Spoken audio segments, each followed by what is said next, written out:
Welcome back to Kings of the North. Doug Lesmerises, Bill Landis, and we're playing a game. We invented a game. We didn't invent it. We stole a game that we're going to call Hire, Fire, Portal. And we're going to have different topics about college football. A couple of them this off-field, stuff that everybody's talking about. Some on the field. We have some based on some conference championship odds that are out on FanDuel, Bill. But we're going to run through a bunch of topics. And so, if you care about Northern college football, if you care about national college football, if you care about the future of college football and how things are shaking out with signing day and playoff buys and when games are going to be played, that kind of thing, we're going to talk about all that stuff. But we're playing a game. We're playing a game. Yeah, it's a game that people are familiar with. We college footballized it a little bit. We did. So I'm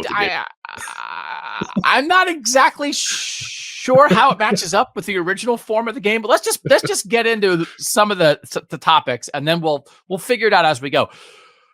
In the first segment, Hire, Fire, Portal, it's just one topic, and we're going to decide, I'm going to hire this idea, I'm going to fire this idea, or Portal is I don't know, I don't hate it, maybe I want to keep it around, but it wants to leave me. Portal's kind of you're not sure. Mm-hmm. So in the first segment, we just pick one of those for the topics. In the second segment, we're going to have three things or three people, and we're going to have to assign Hire, Fire, Portal, one of each to one of the three people, right? We're good? We all got it? I think we're good, yeah. People are asking about merch, so I don't know, if Hire, Fire, Portal takes off, right? Maybe we'll have Howie Mandel come on and guest host it or something, but oh man, I can't wait that Monday. I'm playing Hire, Fire, Portal on Monday. Yeah, and then we can move it to an island like they did with Deal or No Deal. Except he's not hosting the new one, right?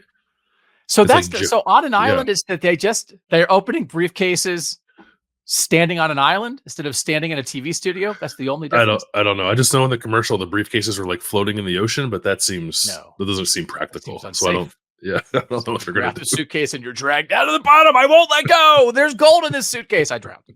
All right. Topic number one of Hire, Fire, Portal is about what's it about? Oh, yeah. So this is the thing. This is John Orend of now Puck News. He's it's one of the best sports business guys, and he moved to a new. Everybody moves job. Don't you hate it when people change jobs? Where did he move to? Did you say Puck News? Puck News, yeah. Like hockey? Puck News. Yeah, no, it's a hockey site. Yeah, it's all hockey all the time. How hockey shapes politics, I think it's what about. No, I don't know. Whatever. It's in Washington, I think. So he reported that the NFL is interested in college football moving one of the first round games this year, because as it stands right now, the playoff schedule for the first round, which are four first round games on campus sites, one game is scheduled for Friday, December 20th, and three are scheduled for Saturday, December 21st. He reported the NFL would like college football to move one of the Saturday games to Friday. So it's 2 games on Friday, 2 games on Saturday, because that's that December weekend when there used to be no college football, and the NFL would take advantage of that and be like, hey, we're playing some Saturday games. Yeah. So they want to play Saturday games and not be going as much head-to-head with college football. So looking at it from the college football perspective, Bill, do you hire the idea, fire the idea, or portal the idea that college football should be yeah, Raj, good, we're good, we'll move. 2 on Friday, 2 on Saturday. What do you have? Whatever you want, Chief. We're here for you. Yeah, I don't love the idea of the NFL kind of telling college football what it should do, but I actually don't. I don't hate the idea of arranging a football weekend this way. So I think I would hire the idea of moving a second game to Friday. I'll say this: I'm pretty staunchly opposed to playing college football games on Friday nights regularly. I believe that you should give Friday night to high school football. It's important in a lot of communities. I don't like the idea of making people choose between the two when you don't necessarily have to do that. I know Fox is going to have, they say they're going to have a Friday game every week this year. I don't love that idea, but this weekend, the December 20th-ish weekend, high school football, I think, is done in most places. Ohio, It's done first weekend. I know Pennsylvania, it's done the first weekend of December. Maybe there's some others that trickle into later December, but there shouldn't be really any if much overlap with high school at this time of the year. So I'll table that concern and mostly just be excited about a weekend where you can have a Friday college football doubleheader, playoff doubleheader, and then like stagger like college NFL, or like do a college doubleheader, then an NFL doubleheader on a Saturday. I love that idea. As someone who just likes to sit on this couch and watch football all weekend, it actually sounds kind of awesome to me. So I very much hire the idea of the two football entities working in cahoots in this particular area to structure a weekend that way. Yeah, I fire it. I would tell the NFL to cram it. Now, yeah, I understand that the NFL dwarfs everything, but I want to see what this is. And I do think from a college perspective, I do think it makes more sense to have a little tease appetizer on Friday night, right? People can get home, get settled, and whether they would choose, if there's a West Coast game, whether they would choose to maybe make that even like a 10 p.m. Eastern start, 7 p.m. Pacific time start as a Friday night game. But I do think you're going to run into a little bit of an issue trying to get 2 games in on Friday and 2 on Saturday. And I think there's an opportunity to make that triple header of college football on Saturday. Awesome. It's our day. Stay on Sunday. Sunday's your day, NFL. Quit creeping. Quit encroaching. I get back in the world where there was no Saturday football. You creeped onto Saturday. Get bent. Like for now, and like make them be, if they just want to do it, then make them be jerks about it. And then like I'd play into that. Because listen, the NFL is going to do whatever it wants to do, but I don't want college football to give stuff away before they even have seen what this can be. And I think that Saturday triple header splash has a chance to be awesome. So I would tell Raj, I get it, but like we're not moving right now. We got to see what happens. We're keeping it as a triple headline Saturday. You do what you got to do, but we're not moving. I agree with the sentiment, but I just don't I don't think the NFL would do that, right? And then you're in a situation where you're probably competing for eyeballs, and I wouldn't want that for college football. So that's my hang up with it. Do you think like it definitely like college football would get boat raced by like, okay, well that's because sometimes it's like, hey, I mean, sometimes the NFL is like, hey, we're getting games on Saturday. What's your Saturday game? Jets, Colts. Always the Jets. Oh, Jets, Colts. Battle for the last wild card, right? 7-8 versus 6-8-1. Loser goes home. I think college football can handle that. Yeah, no, I think so too. But you're probably right. It did seem like a lot of the Saturday games were like a lot of NFL games are kind of terrible. Because what the NFL does is they put a game. It doesn't matter by itself, and they think, well, it doesn't matter, or maybe it actually might be good if they're competing with college football, they actually might have to put a good game on it. Which actually then it's like now there's too much football crammed into each other. But like, why does the NFL get to give us a lousy Saturday game and then pump it up like it matters? Yeah, because Chargers, Vikings. They just think it's pizza. There's no such thing as bad pizza, except there's a such thing as bad NFL game. Guess what? Have you been to Tony Petiti? Tony Petiti's got a new place. Tony Petiti, Greg Sankey's sandwich shop, and Tony Petiti's pizzeria. They're doing a special on Saturday. 3 games for the price of 2. Cram it, Raj. I like it. Friday night games. And this affects our northern audience because we may as well. This has come out that Fox is going to do these Friday night games, and they're either going to be Big 10, Big 12, or Mountain West. So, like every now and then, it might be Arizona, TCU, but otherwise, it's going to be a lot of northern games. I agree with you. I do, like generally speaking, but I also do think a lot of times here it can open a national audience for like a mid-tier program, and if you're in the state of Illinois and you really want to go to your Friday night Illinois high school football game and Minnesota, Oregon is on Friday night, I think you're okay missing Minnesota, Oregon, right? But, and then if you're in Illinois and Illinois is playing and 1 week it's Illinois, Nebraska, it's 1 week. It's not like they're going to put teams on Friday night 4 different times, the same team. You know what I mean? So like, I agree with the general idea, but I also think there actually might be an exposure opportunity there for mid-tier teams that might be a good thing.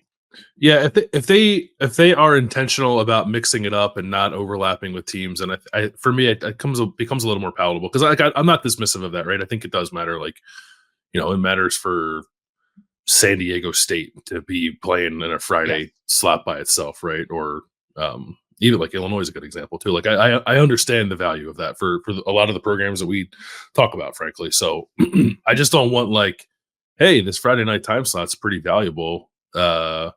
Let's throw Wisconsin in there every Friday night because they have a good fan base and this number's good. You know what I mean? Like that's what I'm a little worried about. And I think like fan bases, it's just a very different deal.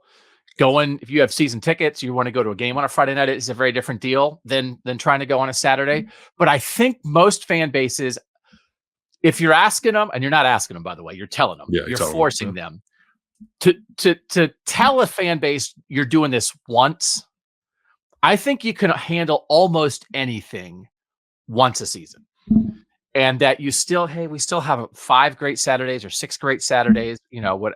I get it. 7 great Saturdays, maybe. So there is a little bit of a sacrifice, but as long as you spread the sacrifice around, I think we all understand the idea that time slots are so important to all this, and that college football and the NFL, they all want to do this. They're all creating more time slots, more opportunities for people to watch games. And so in a world where the NFL is now on Thursday and on Sunday night and on Monday night, and they're creeping on to Saturdays some days, I think we understand that sometimes, and it's not sometimes, every week they're going to creep one game onto Friday night. I get it. I understand not loving it, but I don't think it's the end of the world.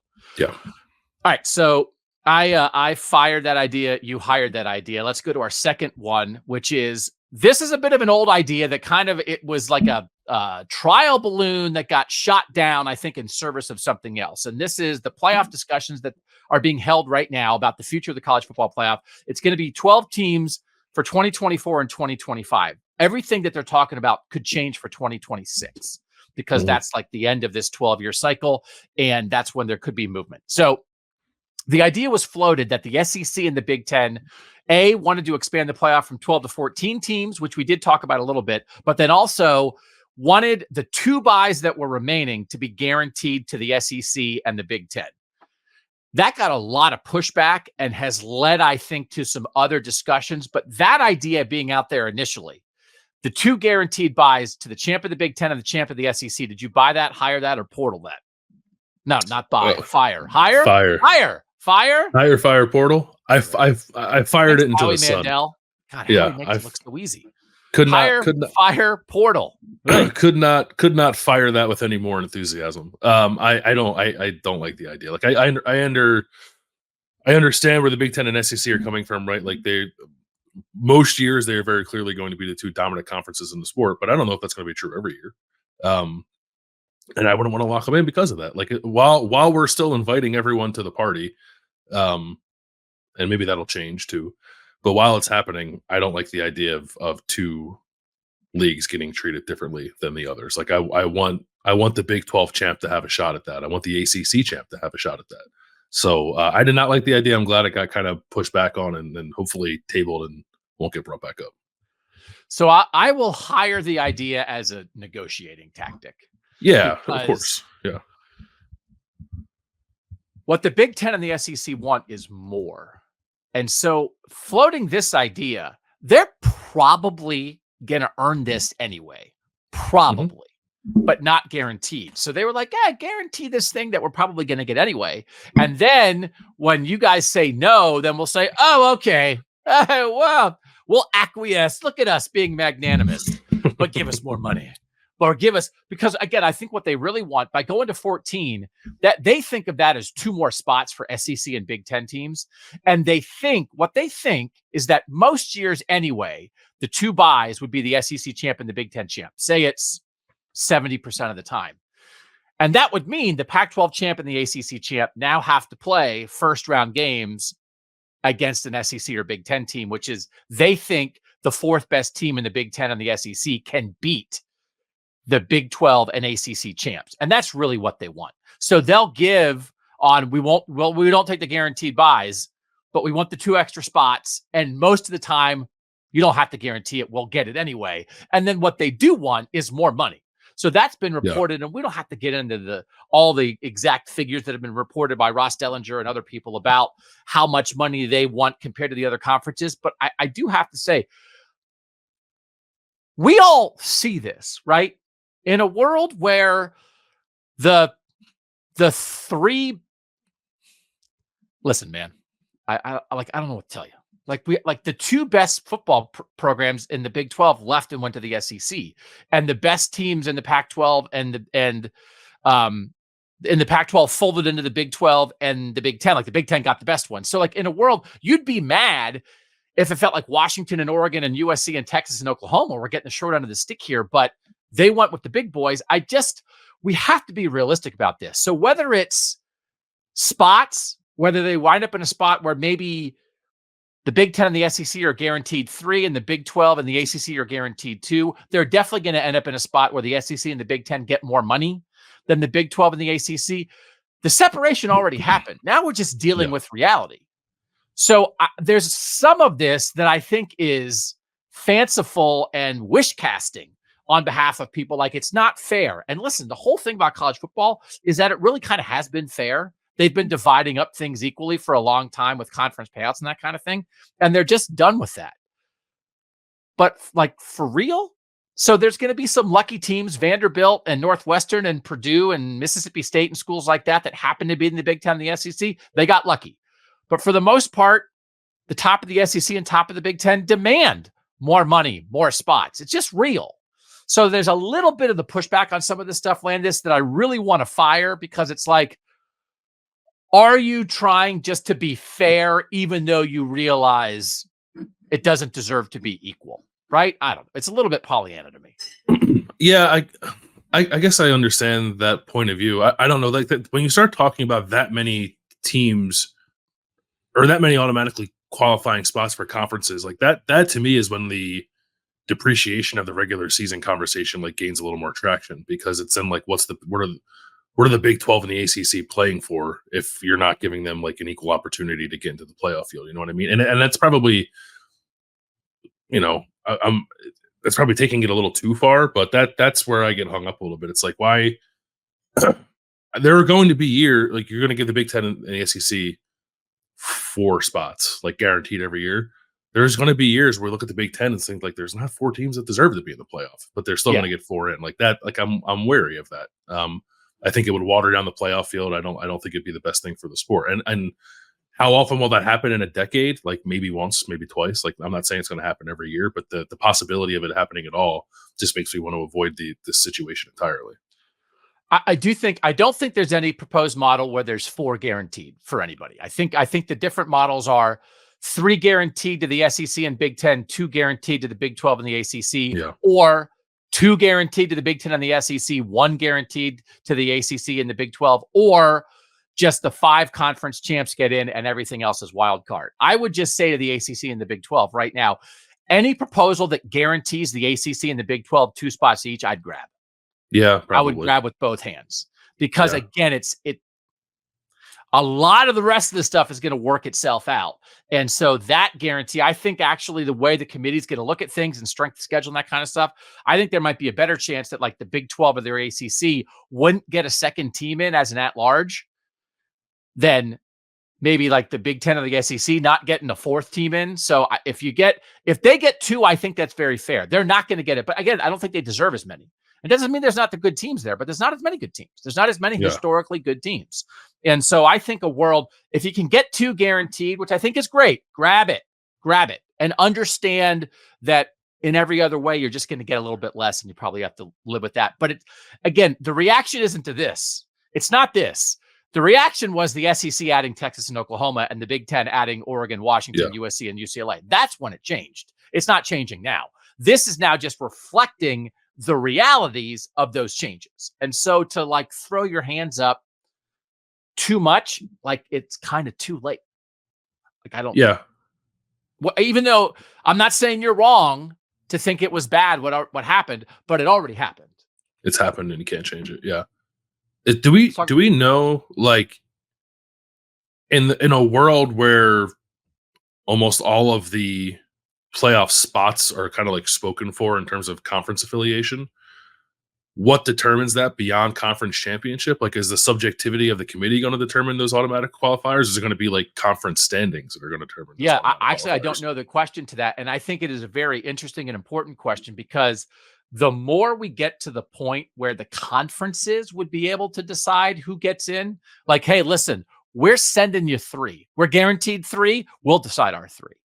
And then you, the committee, can pick amongst the teams who are left. But we will decide what the tiebreakers are. We will decide, okay, does that mean it's the conference champ and then the conference championship game loser is in automatically?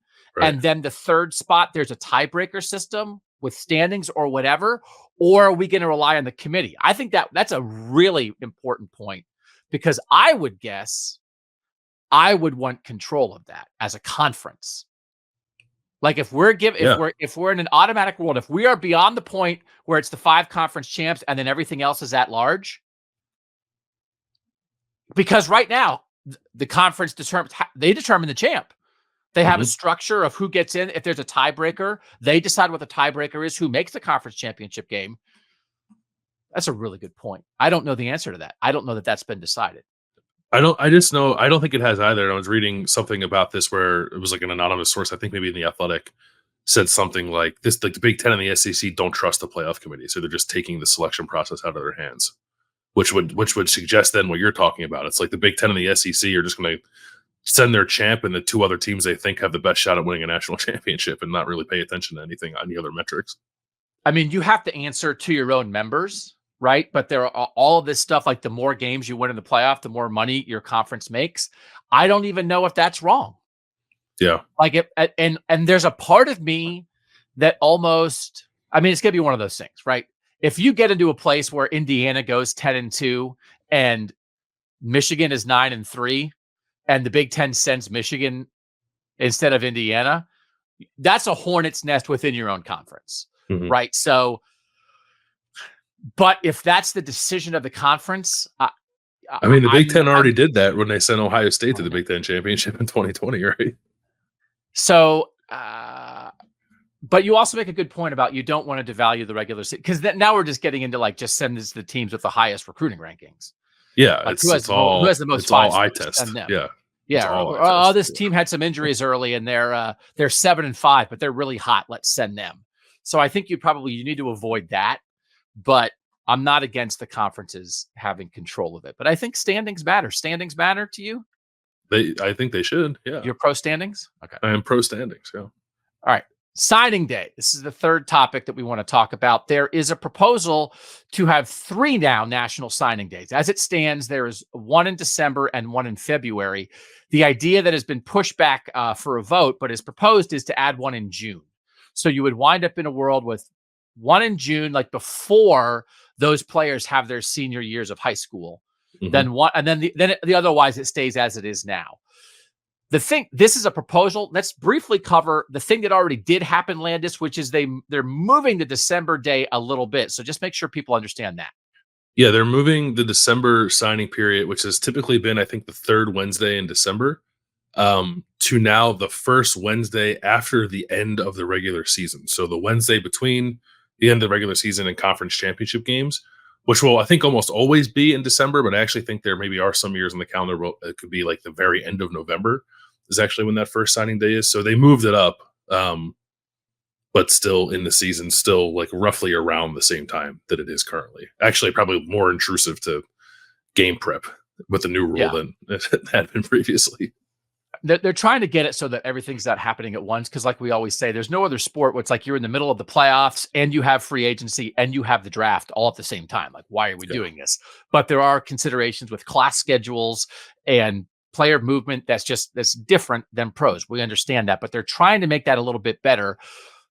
But let's talk about this 3 signing days things. Do you hire, fire, or portal the idea of 3 signing days, June, December, February? I feel like I should probably portal it because it just feels so complicated. But I also feel I think I feel strongly enough that they should just move signing day outside of the season that I would fire the idea of having 3. I think they should probably just have June and February. Oh, that's interesting.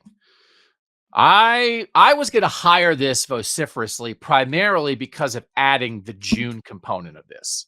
Because to me, this would divide recruits into 3 sections. The June is like we love you. You love us. We wish that everybody could sign the day you verbally commit, right? Mm-hmm. Like, what are we doing? And then it protects players from getting hurt in their senior year of high school, like you're already signed on the dotted lines. And then, of course, you would have an out if the head coach leaves or gets fired. You could get out of the letter or whatever. But like, I think for the players who really don't need more time, it locks them in. It gives them some certainty, which I don't think is a bad thing. Now, of course, the more you do it, the earliest date possible, schools are going to kind of like force players to sign because they're going to want some certainty. So I understand that that can be complicated, but I do think it's a pretty good idea for the players to have that June option. But I don't think everybody would have to do it, and especially the top tier players are in control. When you've got the 5 best programs in the country all wanting you, you're in control of your recruitment. So they'll save a spot for you. And I do think schools would still want to leave open some spots for guys who have great senior years. So I don't think that would completely go away, but I maybe would buy more into June and February, get rid of December. Why do we need December at all? Because what are you locking down? What's the difference between December and January and between December and February? What's the difference? You need to have something before February now because February is too late. I think we understand that. But June, February might make more sense than June, December, February. But I like June for sure. Are you hiring June for sure? Or do you think that there's some uncertainty to that you still want to portal that part of it? No. I mean, there are things that I'm not considering, but I do like June. I would hire the idea of June. Yes. Okay. I think the best answer, though, might be June, February, and just get rid of, like, you're not worried about signing high school players during the season. It's either before or after. And then you deal with the transfer portal in December. That's actually pretty solid, Landis. Congrats. Well, I think the pushback you would get, and this is my radical addendum to the conversation. I don't think players should be allowed to early enroll. I think you should not be able to join your college football team as a high school player until you're done high school in June or May, whenever it ends. And then I think that would probably eliminate the need that whatever need anybody feels to have a December signing day. Oh, right. Man, because that would be the situation if you don't have a December day and you weren't sure in June, but then you decided who you really want to play for and they want you and you want to early enroll.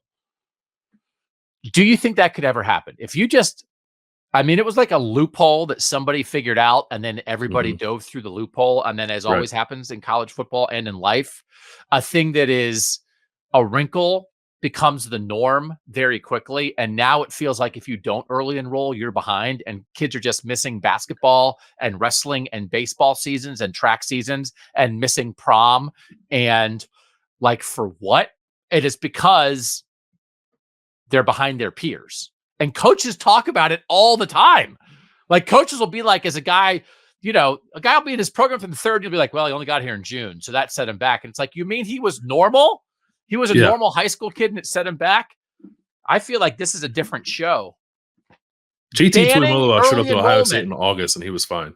So yeah, I think the problem you run into is, as long as every other student who's not a Division I football player can enroll in the middle of the year, then how could you tell football players that they can't? Well, you could tell you couldn't stop football players from enrolling. You could tell them they can't practice and they're not eligible to practice. Yeah, and then if you want to like get a jump on your studies, okay, but you cannot participate in spring practice until the fall of your.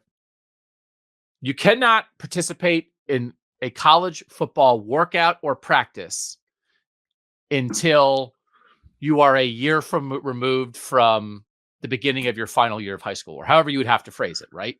Yeah. So I think there's something whatever allows you to start in June, I guess. Yeah. But so in June, if you show up in this, but like, I think there's something to that idea. And then, like, they're not there to get. It's how we did it for 80 years, right? It worked okay, I think. Like, I don't. Yeah. But now, I mean, the part of it is that guys want to get a jump if they want to play early. Because then it also, I think it would maybe ease the transfer portal and stuff, because I think guys, because they get there, they build up an expectation. And then if you don't play as a freshman, then you feel like you're behind, maybe especially in comparison to some other guys. But if nobody is practicing in spring early, and then it decreases the number of freshmen that play, maybe, which is okay. It doesn't mean you can't play, but I wonder if it does. You don't feel behind. Has anyone done that research? Is there actually a correlation between enrolling early and playing early? Great. Thanks for the off-season assignment. I'll do it. Like, it's impossible, I think, to do for all of college football. But we could probably do it for Ohio State. We could do it for the North. Yeah, we can do it for all the North, maybe. I don't know. It's hard. Like, not everyone has like good tracking of who early enrolled and I'll call. stuff like that. Yeah. Fine. I'll take the homework assignment. All right. Last one in this early segment is Neil Brown at West Virginia signed a 1-year extension. Do you hire, fire, or portal the idea of extending a head coach by 1 year? So when I first heard this, it was odd to me. Like, reading a little more about it, I actually kind of get it. From like, it seems like it was more initiated from Neil Brown than it was West Virginia itself. Neil Brown like kind of restructured things to get a little more money to work with to make his program a little stronger. So actually, I've switched my mindset on this. I think I hire this idea. So like Neil Brown is like taking $400,000 less over the next 3 years, and the idea is like to like reinvest that into the program. I think mostly into paying his assistant coaches more. And he said the thing that I said about Iowa State a couple weeks ago, like Iowa State is like an incubator for coaches, and he wants West Virginia to be a similar thing, but they have to be able to pay people to keep them there. So I don't actually hate that idea. I thought this was initially like a 1-year extension for optics and recruiting, and it doesn't seem like that's the case. It seems more like this was a strategic decision made by both sides to kind of help the program a little bit. So I think I hire the idea. I think I hire it too. And to be clear, it's not like he got an extension like for 1 year, like that he was going to be out at the end of the season. He was signed through 2026 and they extended it through 2027. So he was already like, all right, he had a contract for 3 more seasons. Now he has it for 4 more seasons. I think panic is terrible among administrations in panicking and handing out ridiculous, getting manipulated by agents and handing out contracts you can't get out of anytime anybody has a half decent season, right? Mm-hmm. So we have to get away from that. Like, that's for the good of college sports. And again, like if there's things that you could like wipe away and prevent the things that everybody does it, so that's why we do it, this would be one of them. One would be like, I mean, you're signing day. This is another show. Wipe the slate clean, right? You'd get rid of scheduling games 10 years out. It's like, well, we got to schedule 10 years out because everybody schedules 10 years out. Like, how about everybody schedules 2 years out, right? Mm-hmm. So this would be, you can't cap how often you can extend a coach. But like, if you just changed the context and what the norm is, I actually think this is good. Like, hey, you had a good year. Here's a 1-year extension. Like, good job. We believe in you. We're not gonna strap ourselves in for, all right, Neil Brown. People thought he was gonna get fired. They had a good year. Now we signed him through 2031. Yeah, right. You don't want to do that. And now in 2 years, if they have a bad year, now we got to eat 7 years of a deal. Like there are ADs who operate that way because they're so panicked about losing a head coach. Like baby steps in coaching contracts, I think across the board, we should be in favor of. Rather than, because our instinct for both of us, I think everybody initially, the instinct is like, 1 year, may as well give them none. Like, this is like a vote of no confidence. And it should be, no, this is good. And like, they're working together. So like, good job, West Virginia, everybody involved. I think let this be the new norm. Baby steps. I like, and it's probably it's university friendly, right? More probably than it is Neil Brown friendly. Neil Brown's making less money, and I think the buyout went down too a little bit. I think the buyout was like the full contract, and now it's like 75% of the contract. So there's probably $1 million or so saved there, a couple million saved there. But no, I think I don't think this will be like the first step in a sea change in the way that ADs handle coaching contracts. But we can be optimistic that it will be. I do like the idea, and like, tying yourself to a coach long term who, like, yes, had a very good year last year. We think they're going to be good this year. He's also coming off the first back-to-back losing seasons in like 40 years at West Virginia. Yeah. So like take that into account too when you're making these decisions. So yeah, I like it. Yeah. All right. So we both hire this. We both initially were skeptical, but now we're both hiring this idea. All right. That's the first round of hire, fire portal. When we come back, we're going to have chunks of 3. So we're going to have to assign. Everybody gets something. People are getting fired. Just the idea. Not really firing people. It's the new game on Kings of the North. Back on Kings of the North. I don't want to guarantee anything, but the plan is for us to have our first Northern coach on with us on the second show this week. So I'll just leave it at that. That's something that we want to do much more of on Kings of the North, because we've done none of it so far.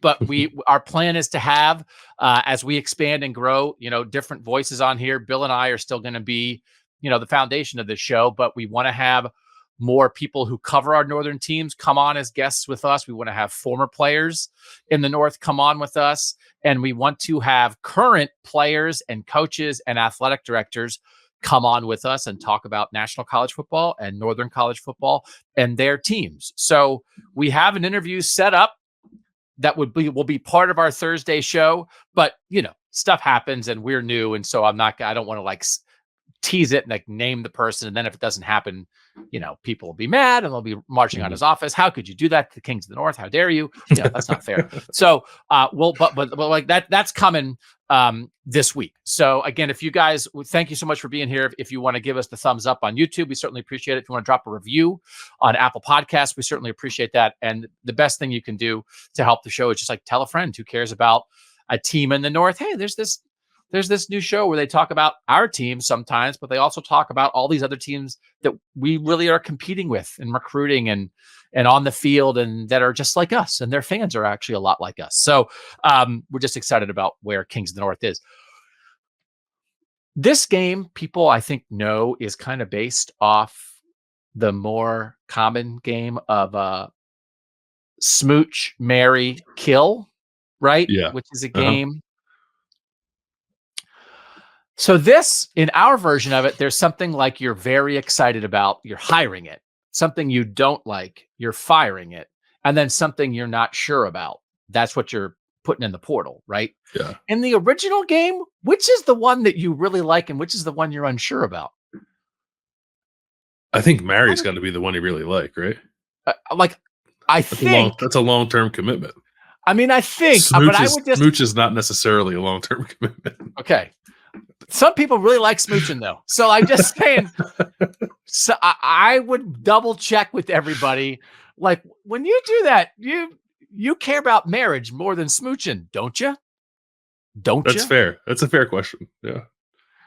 Because I think with us, I don't know that we're really looking at any subject and being like, oh man, I really want to portal them. Right? Like, that's not, it's more like, I don't know if I'm in it for long term, but I don't want to completely get rid of the situation or idea. So we'll portal it. I don't know that that's how everybody views smooching, though. So just be careful when you play. It's not a one-to-one comparison what we're doing here, but it was inspired by tweaked. I couldn't figure out what college football smooching is. So we had to do this instead.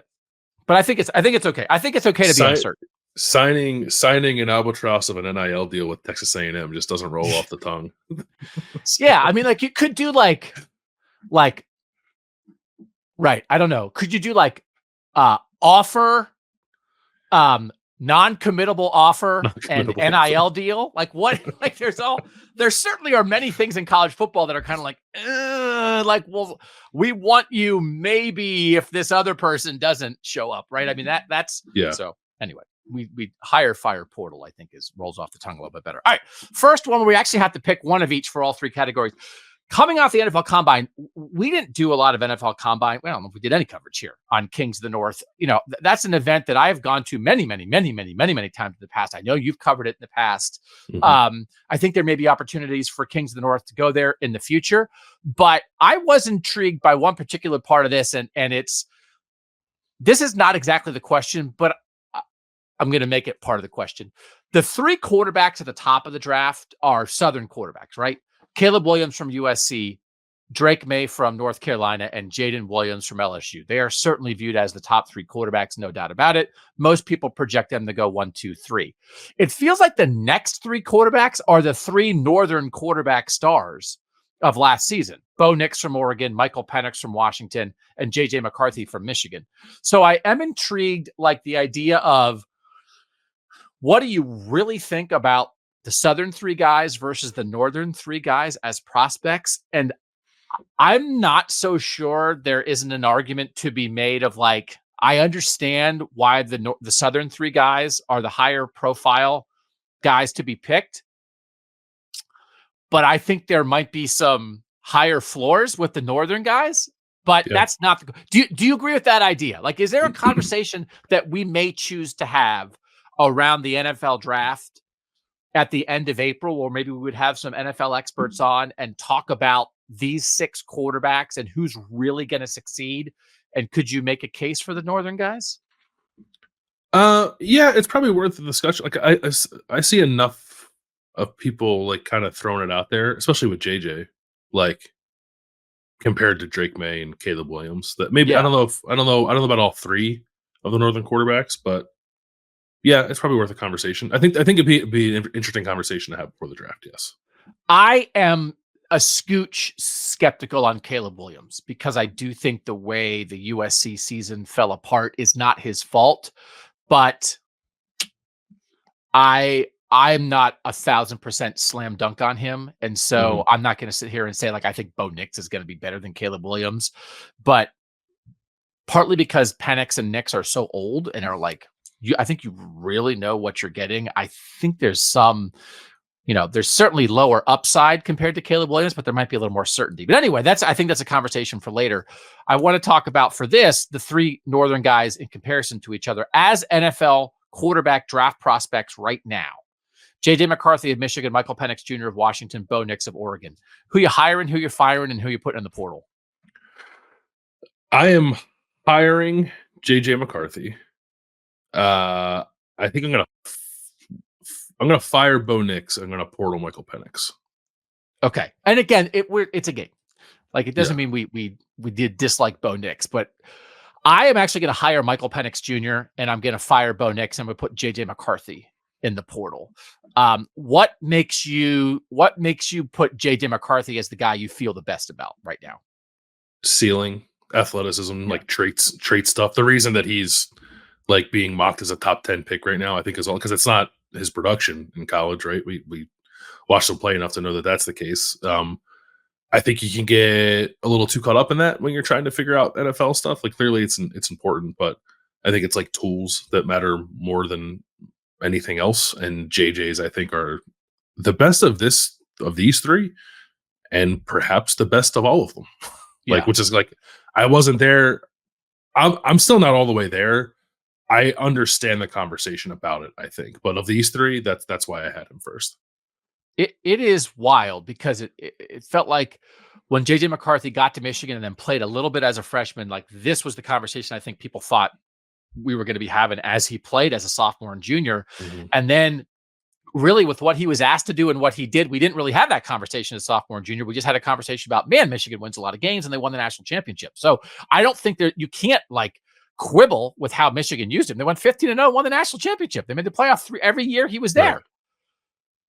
But also, like, man, it feels like they could have asked him to do a lot more. And so that's why I have to portal him, because he's got a little bit of that gunslinger stuff and like really can do some off-platform stuff out of structure that's really good. But also we saw at times that it could get a little wild, and I just don't know which way it's going to lean when he's doing it a lot more. I'm hiring Michael Penix Jr. because I think maybe he's CJ Stroud light, like a guy who can just spin it. And like, these are the three that the Southern guys did not throw at the combine. These guys did. Michael Penix Jr., I think, not surprisingly, I think people thought he looked good throwing the ball at the combine. And so whatever he's not athletically and whatever he's not as a run threat, I think he can be enough of that. And then, by the way, he'll put it right on your fingertips, man. So I don't know that he'll be a first round pick, but I think he might be a play early guy who can just read it and rip it and put it where it needs to be, and that maybe the game really translates to the NFL. I'm not saying CJ Stroud had maybe the best rookie year of a quarterback in 50 years. So I'm not saying that, but I'm saying like the idea of, hey, the guy throws the ball really well. Let's focus on that is where I think it's similar. Yeah, and that's why I have portaled him, because I definitely see that side of it. Like I wonder how much of the the pressure to sack rate was pretty good in college. Like the ability to not get sacked even when you are pressured for Michael Penix was good, which like he's clearly willing to hang in there. I think it's more about his willingness to hang in there than it is like his escapability. Things just happen quicker in the NFL. Like I wonder how much of that might actually translate. Same with like some of the tight window throws that he makes, like in college. Like he's a fearless thrower of the football, which I think is much more of a strength for him than anything else. But some of the windows he was willing to throw into in college like might not be there in the NFL. So I wonder about some of that stuff, but not enough to fire him. Like there's enough raw passing talent there that I'm intrigued by it. I think I like JJ's like raw traits and like the total package a little more maybe. But I do think Michael Penix certainly is like an NFL quality passer. And then I would draft Bo Nix and bring him to camp and let him compete, and really think that he'd be a guy I want on my roster. And I think he could be a guy who's like a longtime NFL backup, right? Kind of guy who can play when you need him to. But I do think, and again, it's just what he's asked to do. This is really tough because the differences of what these three guys were asked to do. JJ McCarthy was on a running team. Bo Nix was in an offense where he just got the ball out with short passes, and Michael Penix was chucking the ball down the field all the time. That average depth of target for Bo Nix that we talked a lot about last season, where it's just like, get it out and go. I mean, I think he's a good leader. I think he's has a lot of the stuff that you want. I just don't know about the NFL throws, in part because we didn't see it as much at Oregon. But I'm not shooting this guy into the sun. I wouldn't be as much in a hurry as I think the other two are more intriguing. Yeah, no, that's kind of where I am as well. I was surprised to see like I've paid, this is probably the least amount of attention I've paid to like mock draft stuff this offseason.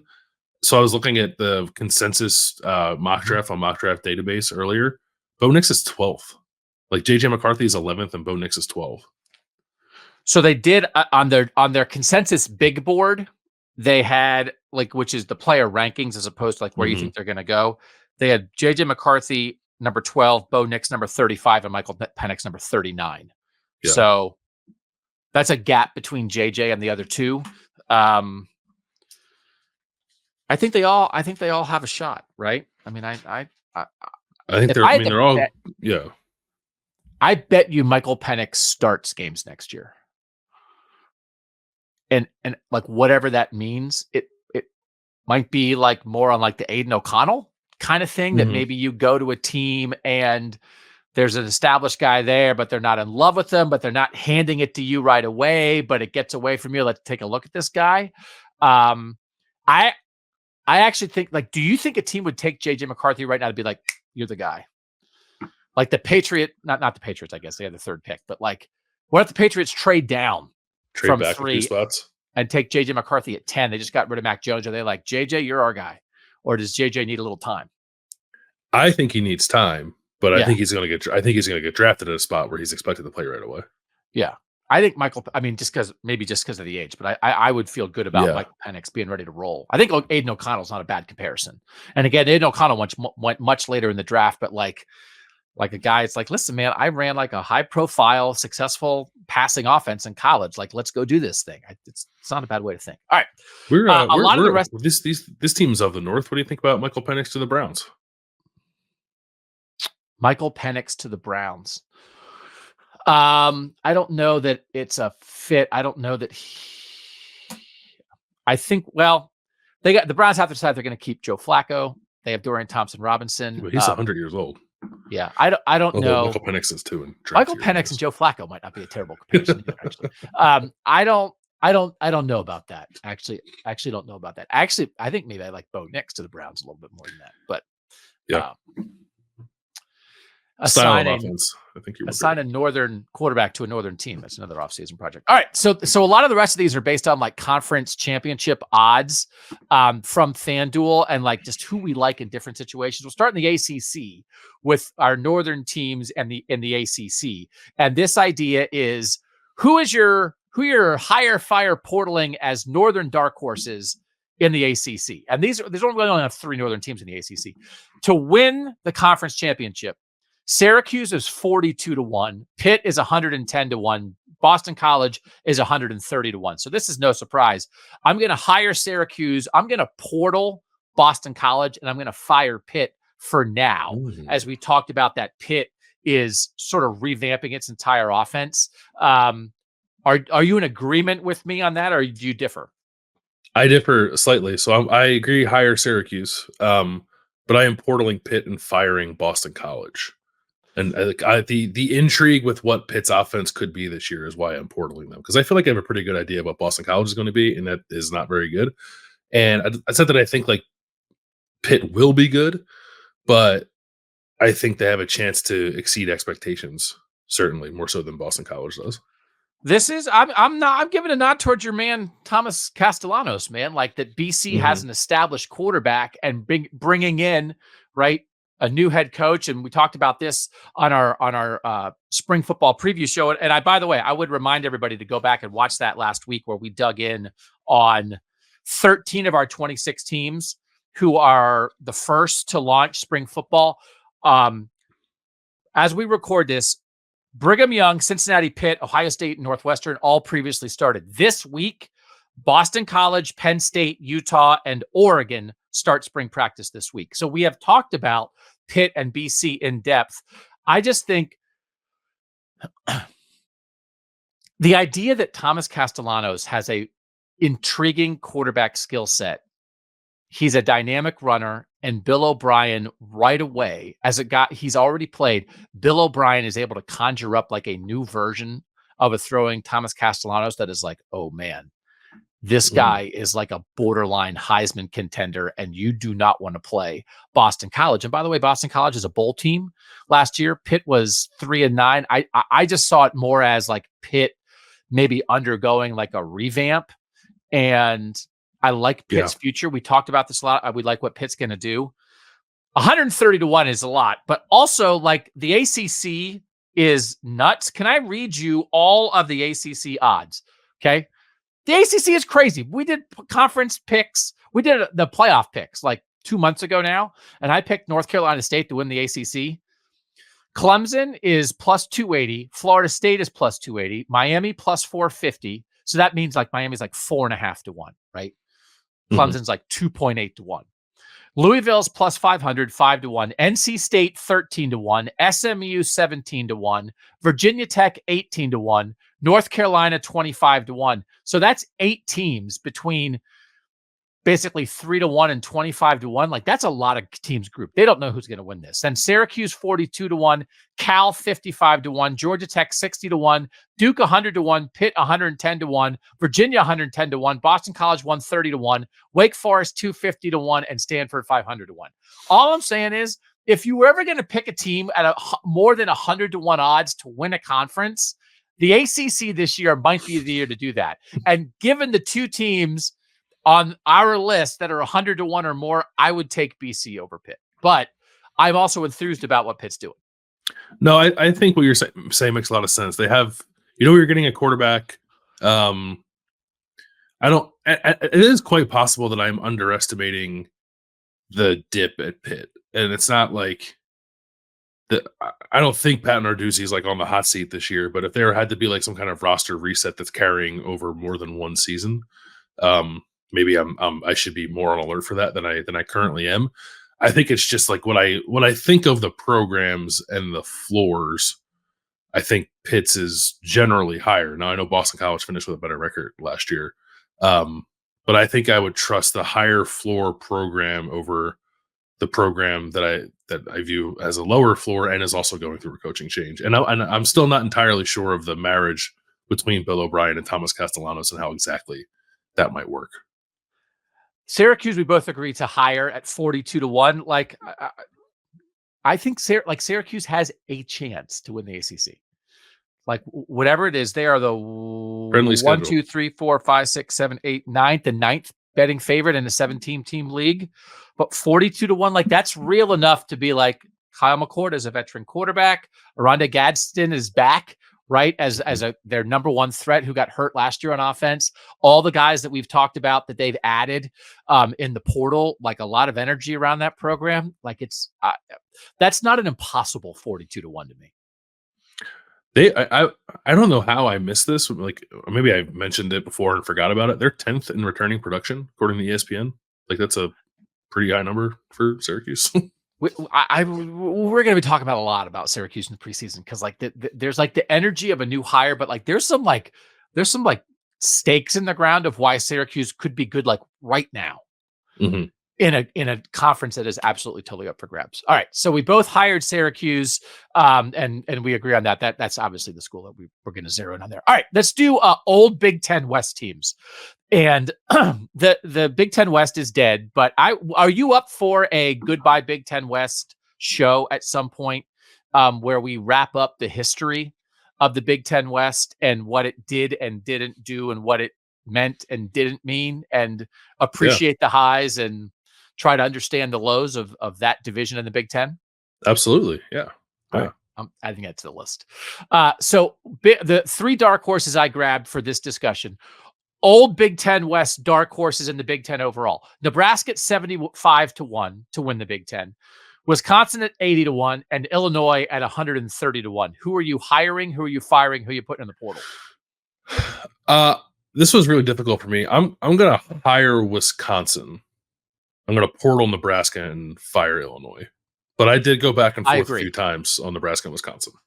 I agree, and I think it's primarily because Wisconsin has Tyler Van Dyke as a veteran quarterback coming in out of the portal, and Nebraska's playing a freshman and Dylan Raiola. We've already talked about that. We like Nebraska's over as a win total this year for them, but like getting all the way to this level of like where you're really competing with Ohio State and Oregon and Michigan and Penn State and USC feels like a stretch for a freshman quarterback.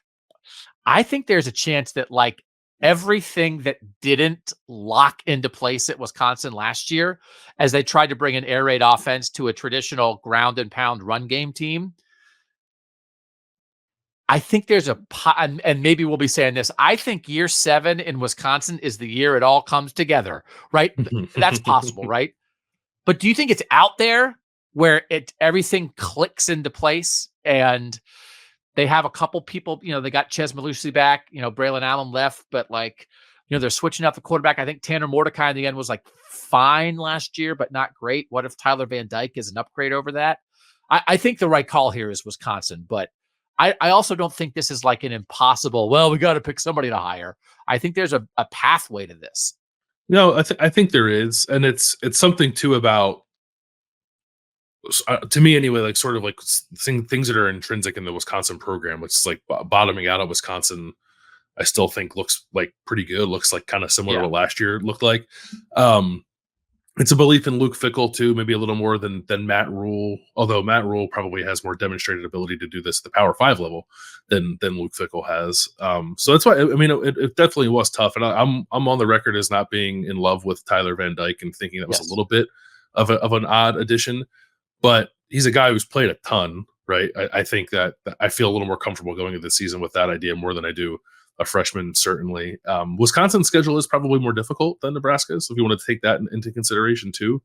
And like clearly Nebraska's got better odds to win the Big Ten. So I think there's an opportunity for things to click a little better for Wisconsin. And it's another team too. Like I probably maybe fall back on this a little too much, the returning production stuff, but like Wisconsin's 20th, like they've stuck up pretty well in returning production. They're 25th in preseason SP plus. Like they're a team that's kind of like right on the periphery, I guess, of playoff contender kind of going into the season. And we'll see if they can handle the schedule. But I feel a little more comfortable kind of backing that horse than I do like an upstart Nebraska deal. I didn't put Iowa in here as an option because then I just would be repeating my conversation about get on the Iowa bandwagon. Of old Big Ten West teams, Iowa does have the best odds to win the Big Ten at 35-1. The first 5 teams to win the Big Ten, none of them are former Big Ten West teams. And then Nebraska at 75-1 is actually the second best odds of any former Big Ten West teams. Then it's Wisconsin at 80-1. It's Illinois at 130. Nebraska at Northwestern at 150. Minnesota at 200 and Purdue at 300-1. So again, there's not a lot of people betting right now on the Big Ten West team to win the Big Ten. Let's do it. The Big Ten out of the Big Ten West because it doesn't exist anymore. Non-Ohio State or Oregon teams to win the Big Ten. So right now on the FanDuel odds, Ohio State is plus 155, which is a pretty strong favorite to win the Big Ten. Oregon is plus 250. And so we threw those out because I think everybody would agree. We've talked about it, Landis, right? Is there any dispute that those are the 2 favorites in the Big Ten? No, none. Then next is Michigan at plus 460, Penn State at plus 600, and then a jump to USC at 23-1, plus 2,300. Who do you hire? Who do you fire? Who do you portal as non-Ohio State or Oregon Big Ten championship contenders? I am hiring Penn State. I will portal Michigan and fire USC. I don't know. I'm curious about the change, like the staff changes at USC and what that might do for their defense. Obviously, they're changing their quarterback, and there's probably some benefit of the doubt with Lincoln Riley in offense that they're probably going to be pretty good regardless of what's going on there. But their offense was also like pretty wonky last year with Caleb Williams as their quarterback. So there's enough there for me to be uncertain enough that I will fire them among this group. And then Michigan, like I don't know, but because I don't know, I'll put them in the portal. Like I feel like I have the best handle on Penn State of these 3. So I would hire Penn State. I'm going to portal USC though and fire Michigan. And again, I think they're all 3 playoff contenders. Huge game. Week 3, USC at Michigan is going to really tell us about something. But is it possible that, by the way, it's US frickin' C. People were picking them to make the playoff last year. They lost Caleb Williams, but Miller Moss threw 6 touchdowns in the bowl game and looks like the guy to take over there, right? Do we think that's what's going to happen? I mean, they lost some of the younger quarterback guys. He kind of scared them off. And then like Lincoln Riley was bringing guys in and was trying, much like Iowa. And one of the reasons I like Iowa is they had like a glaring problem and they fixed it. They got rid of their offensive coordinator. USC had a glaring problem and they fixed it. They got rid of their defensive coordinator, Alex Grinch, which had been holding, the defense had been holding Lincoln Riley back since his Oklahoma tenure. He had Alex Grinch there. Yeah. So like, what does that move mean? I do think there's an underlying level of talent there because it's USC. And when Lincoln Riley got there, a lot of people were like, yeah, let's go play for Lincoln Riley. And it feels like they're completely forgotten right now. Now, maybe it's only because it's on Kings of the North and we don't consider them a Northern team, so we don't talk about them.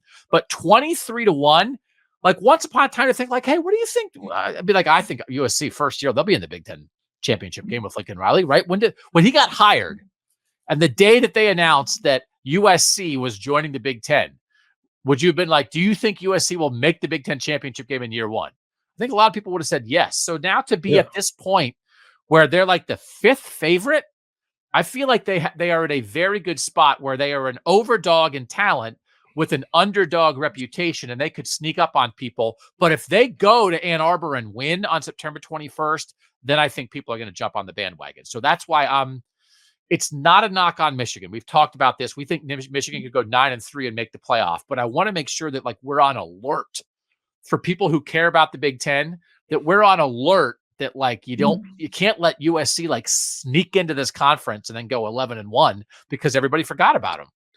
It is odd that they're in that position because I feel like they're the team that's like overvalued the most off seasons. It's like USC and Texas, and obviously Texas is deserving of it this off season. But yeah, that USC is like the forgotten team in the upper tier of the Big Ten is a little strange because even prior when we knew that Oregon and Washington were also coming, he took that foursome of Oregon, Washington, UCLA, and USC, and asked people like, which of these 4 is the biggest deal? I think everyone would have said USC, right? Yeah. Now you say Oregon because of what they did last year and what they're positioned to do this year. But as a program, you would have said USC. So like that I feel I said even before we started, like that feels like worth maybe a sprinkle. to throw out there. Not that I think like all that highly of USC, but like it's USC and they're plus 2,300. Did you give any consideration, like how clear was it for you for Michigan and USC, or did you go back and forth? Not clear. Until Michigan 100% sorts through its quarterback situation, right? I think I'm just going to be kind of out on the idea of that, and they lost so much. Right. So I do think they have real talent there, but they are rebuilding this defense. And I just think, as much as we have talked about the idea that we think Michigan could go 9-3 and make the playoff, I also think it would not be unreasonable. And here's, I think, maybe when you try to define Michigan as a program, when you are truly, no doubt about it, a tier 1 program across the board, there's no such thing as a step back year. There's no such thing as a rebuilding year, especially in the 12-team playoff. You're in the playoff mix every single year. And even though Michigan just won the national title and Ohio State hasn't won a national title since 2014, I think Ohio State's on that level. I think Oregon with Dan Lanning may be on that level now. Like in this particular situation, right? I mean, again, as a program, Michigan was in the woods for a while, right? They were in a dark place and they got it back, and they've been as good as anybody in college football, obviously. I don't think a step back year for Michigan, when you lost this much talent and you lost your head coach and you lost your defensive coordinator and you hired a first-time head coach, I don't think like a 7-5 step back year is disastrous or impossible or like a signal that Michigan's fell off a cliff.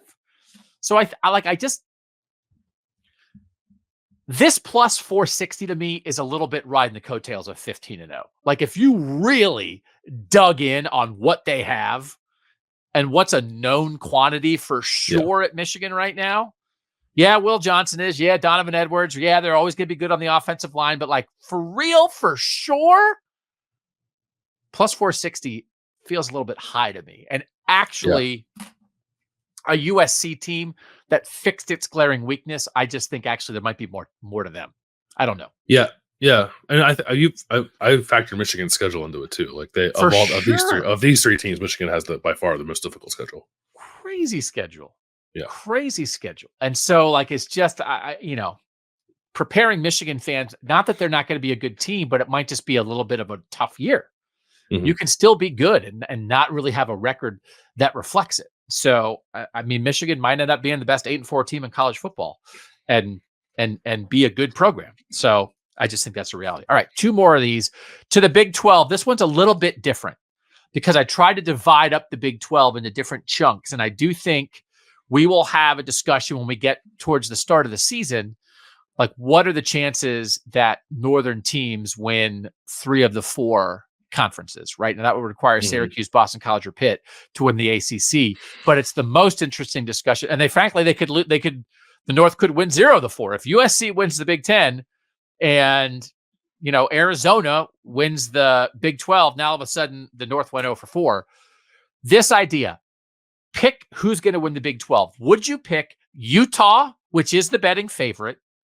Would you pick the duo of Kansas and Kansas State, who, according to the betting lines, are the 2nd and 3rd favorites? Or would you take everybody else in the Big 12? So, Big 10, Big 12 title teams, who you hiring, firing, and portaling out of those 3 options? So I was swayed by this bit of research that I did before this. There are 8 teams from the Big 12 in the top 35 of the preseason SP Plus, and they're all between 17 and 35. So wow. Like they're all in the back half of that. So I am hiring the field. I am portaling Utah, and I am firing the Kansas schools. I am also hiring the field, but I am going to portal the Kansas schools and fire Utah, even in a world where I have predicted Utah to win the Big 12 and get to the playoff. I just think the combination of what Kansas and Kansas State could be this year is too intriguing. That if I'm going to get 2 teams instead of 1, and then when you get the field, we're both hiring the field because of that uncertainty, because we do think there's depth without maybe a truly elite team at the top of the Big 12, but you're getting West Virginia, who we both love. You're getting Iowa State. You're getting Arizona, right? You're getting like a Baylor rebound with DeQuan Finn, former Toledo quarterback. Like there's a lot of, I think you have to hire the field, right? Was that clear for you? Yeah, you're getting last year's champ too, Oklahoma State. Like, Yep. yeah, I think so. Yeah, because I think there are, I don't know there's like 7 teams that could win the Big 12. So if you're going to give me more than half of them, I'll take that. Yeah.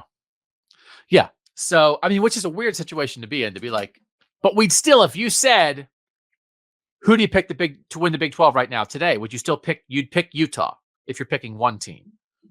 I would pick Utah. Yes. Yes.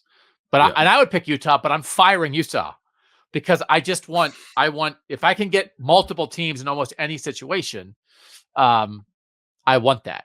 And I meant to bring this up when we were talking about USC. We are not talking about USC and Kings of the North. They're not in the North. They're in Los Angeles. Los Angeles is not in the North, even though they joined a Northern Conference. Like USC is not a King of the North team, right? Right? I am firmly in agreement with that. Yes. Yeah. So when we get to our 5-day-a-week launch and we're bringing everybody in and like we are going to go through the parameters of who our teams are and how we decided who our teams are. And I have done snow research. It doesn't snow in Los Angeles. That is absolutely part of it. It does snow in Kansas. And so Kansas and Kansas State are not in our group of 26 teams right now. They could be by the time the season starts. Is that a fair assessment in your mind? Yes. I think we need to have some discussions about that. Yeah. Do you want to go to Kansas? Yes. I've never been. I'm like I don't know, like 46 states or something like that. Oh, And nice. one of the states I haven't been to is Kansas, oddly enough. The one right in the middle. We drive to Kansas from Columbus, Ohio? I mean, we can. Anybody can. Let's see how long it would take us. Starting, yeah, it's not that far, but starting soon, I think. They just announced like a bunch of new flights out of Columbus's airport, and one of them is a Southwest direct to Kansas City. But wouldn't you rather drive? Absolutely, yeah. Okay.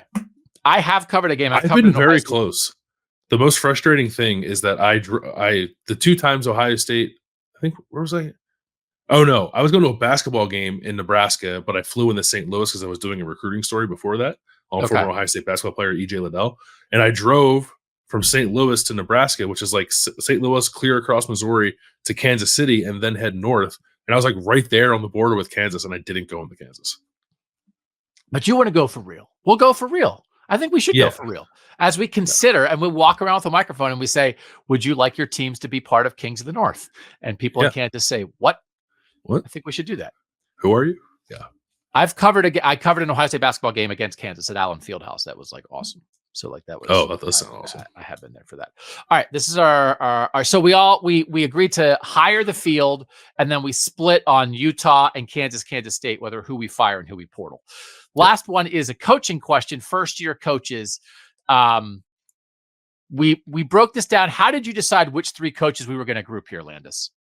I looked at the programs that had a coaching change because they chose to have a coaching change, not because Jeff Hafley decided to go to the NFL or because Jim Harbaugh decided to go to the NFL, or Kalen DeBoer went to Alabama. Like that kind of thing. Like programs that fired their coach for whatever reason and then had to hire a new one.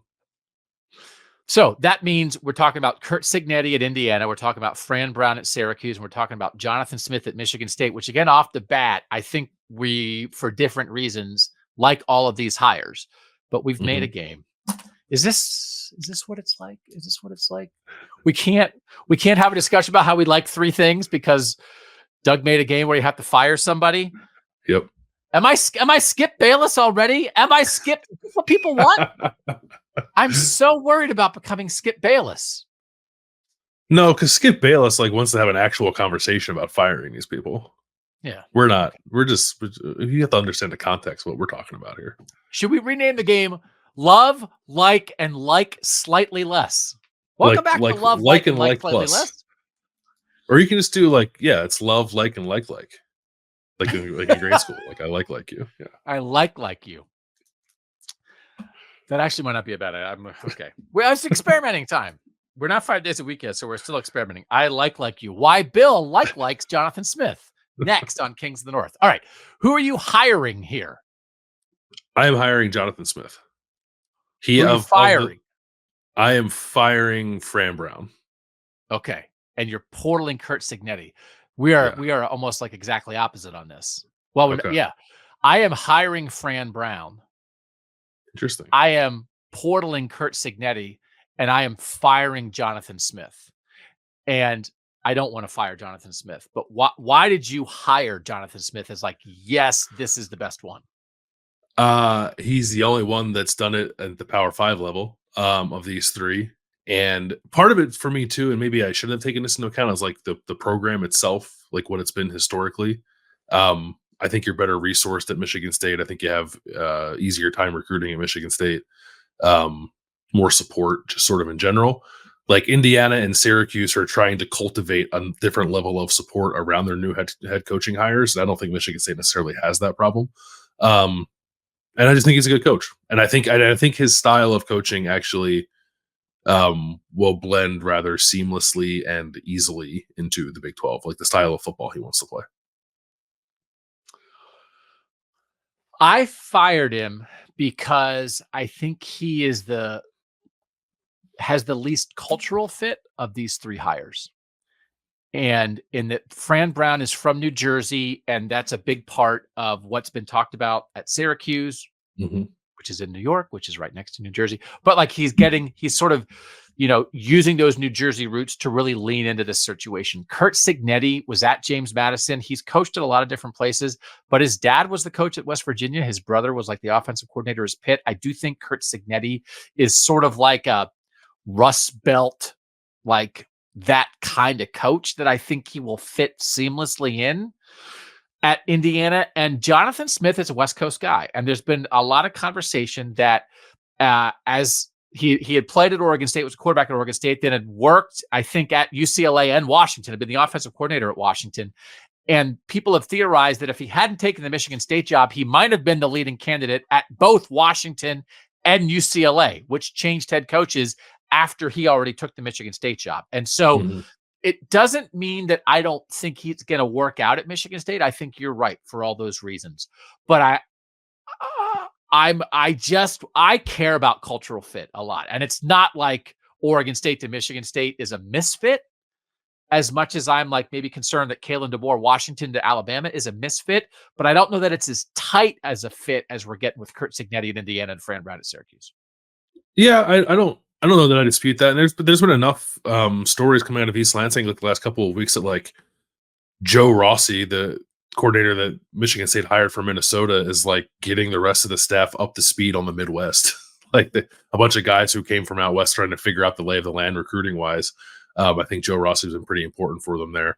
I don't know. I just like, I think I get it. Like, I think the geography matters and familiarity matters. And if, I don't know, if Jonathan Smith to me doesn't like play a West Coast style of football, if that makes sense. So like, so that like, when I think of like fit, I think more about like, what kind of players do you want to get and how do you want to play? And does that jive with where you are? And I think that matches up quite well with Michigan State. So I'm less concerned about that. And I'm more concerned with like Syracuse.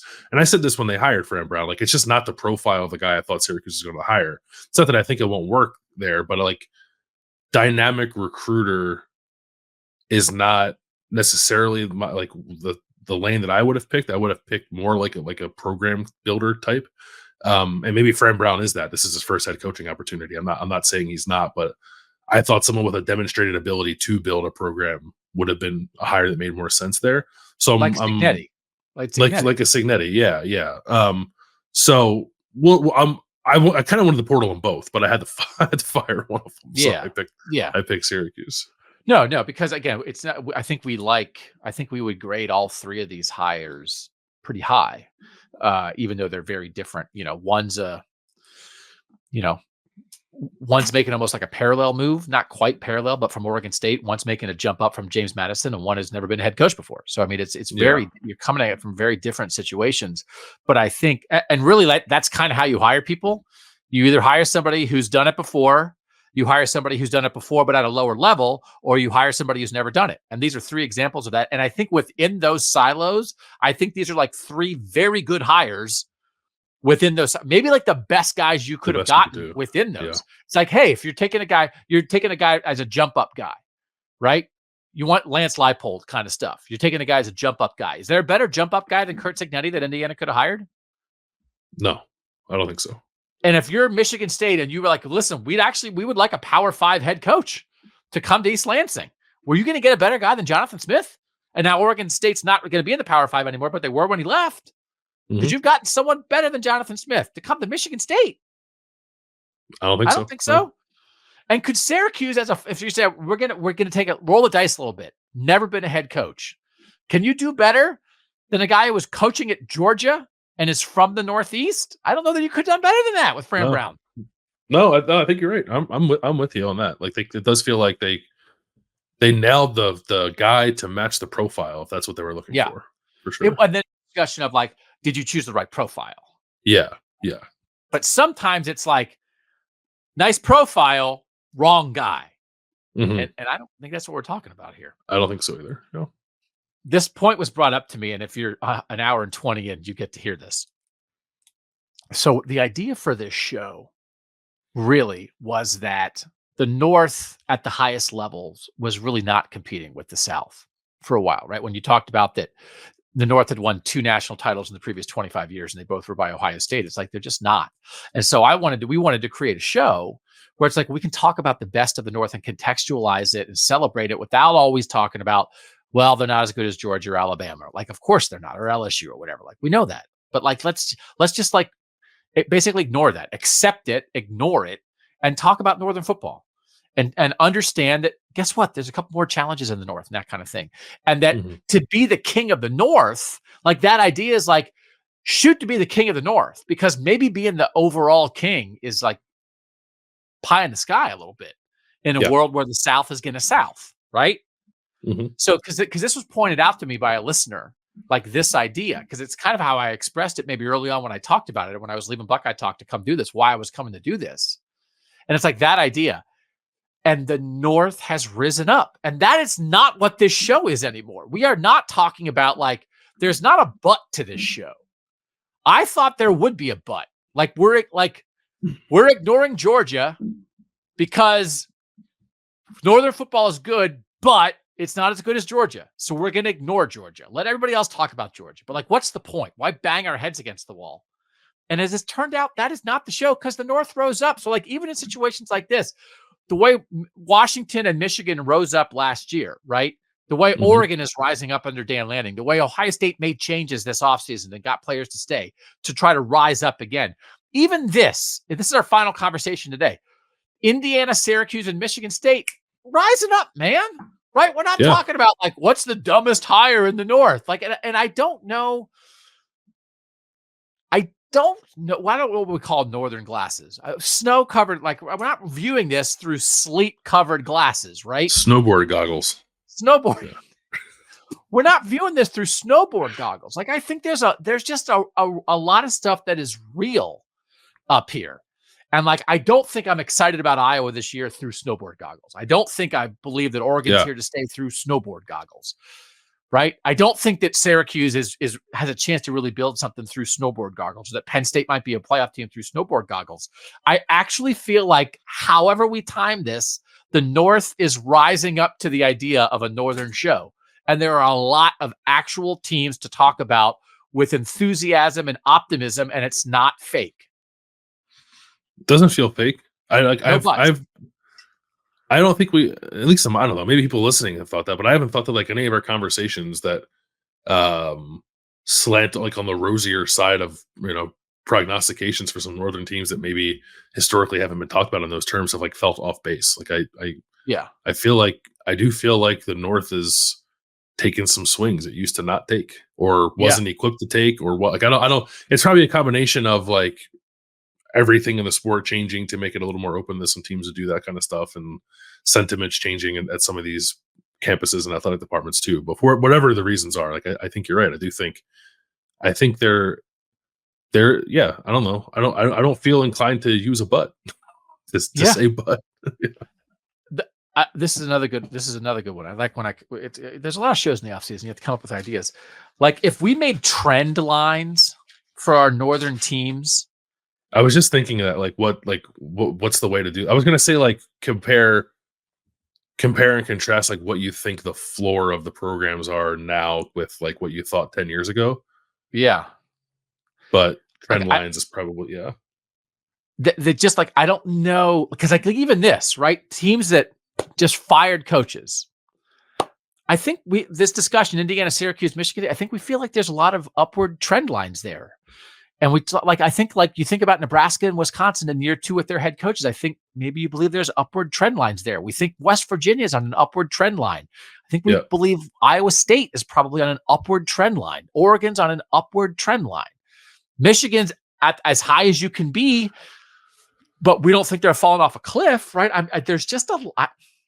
Yeah, maybe that's it. Maybe we break them down. We take our 26, and are you trending upward? Are you stagnant? Or are you trending down? Yeah. Okay.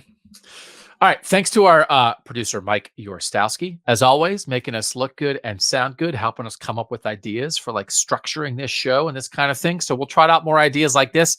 And again, the plan, and it's beyond hope. It is a plan to have more people in here, because some people have brought that up, like the idea of like, hey, I wish, I like it when there are other beat writers and stuff in. So like we are going to have conversations when we're talking about Utah, we're going to have a Utah person who covers Utah joining us. Mm-hmm. When we talk about Michigan, we're going to have a Michigan person joining us sometimes. When we talk, so we want to make that part of the show.